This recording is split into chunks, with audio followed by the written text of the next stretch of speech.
Today we have an acoustic bass to check out, an unusual one with a thin body and a reversed headstock. I've never seen that on an acoustic before. Let's check it out.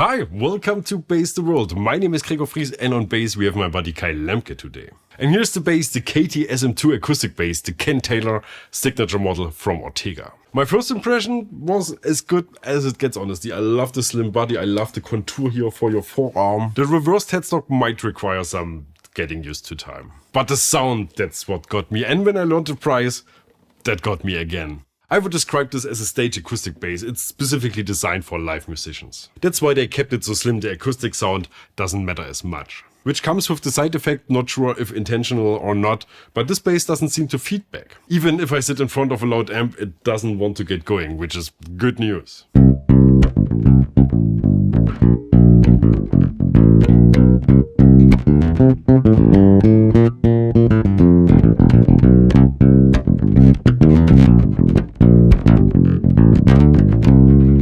Ken Taylor, the artist this bass is made for, you might know his name. Sandberg makes his electric signature bass, the basic Ken Taylor. Ken has played with a stunning list of famous musicians, but here in Germany he's particularly well known for being the bass player of Peter Maffay, who's pretty much the German Bruce Springsteen. Only that he doesn't sing about how he's born so German, because we don't do that here. Any sort of national pride is lost on us. Instead we have Tabaluga and Lily.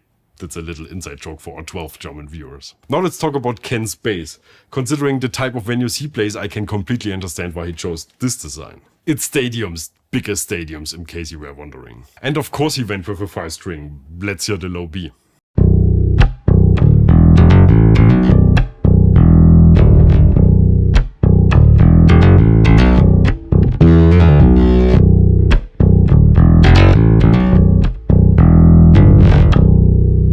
For us mortals, they also make this in a 4-string configuration and even as a short scale, which is pretty much the opposite of this.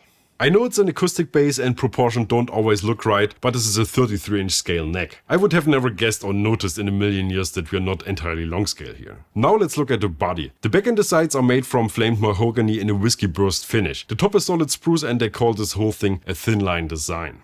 We got this beautiful wooden binding around the entire bass and this cutaway here, so if you feel like playing a solo or chords, you can reach the frets up here. Jazz.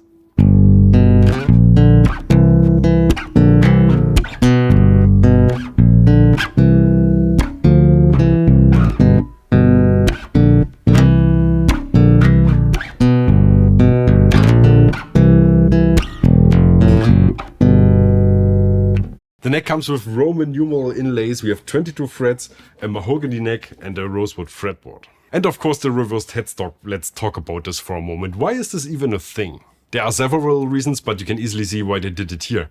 Do you see how these strings all go straight to the tuners?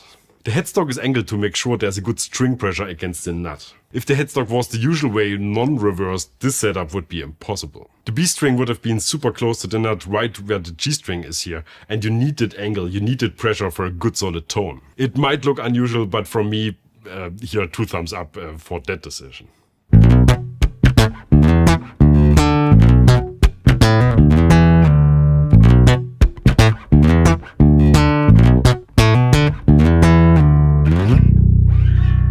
The acoustic sound is good, nothing to write home about, but definitely good enough to satisfy the average acoustic bass buyer. For acoustic sessions against acoustic guitars and possibly some percussion, this might not be loud enough. That's why Ortega installed a piezo pickup and their Marcus X preamp. You get controls for volume, basses, mids and treble, plus a tuner that mutes the output when activated. The tune is actually quite good, but what I love even more is the USB-C port here to charge the built-in battery. That's super cool, the only issue is there's no quick battery change anymore should it ever run dry. If you're gigging with this frequently, maybe a small power bank should become part of your travel rig. The sound is Typical, lots of highs, tight basses, exactly what you would expect from a piezo-driven acoustic bass. The best EQ settings are also the same as on most other acoustics. Basses all the way up, mids and treble all the way down.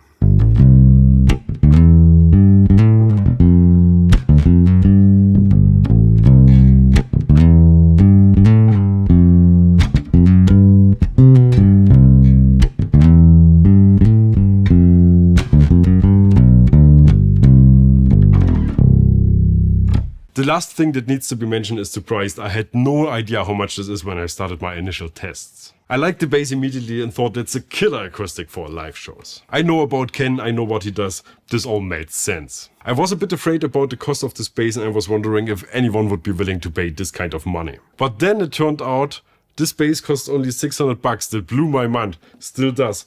This mind is still very much blown wherever the mind is located in the body.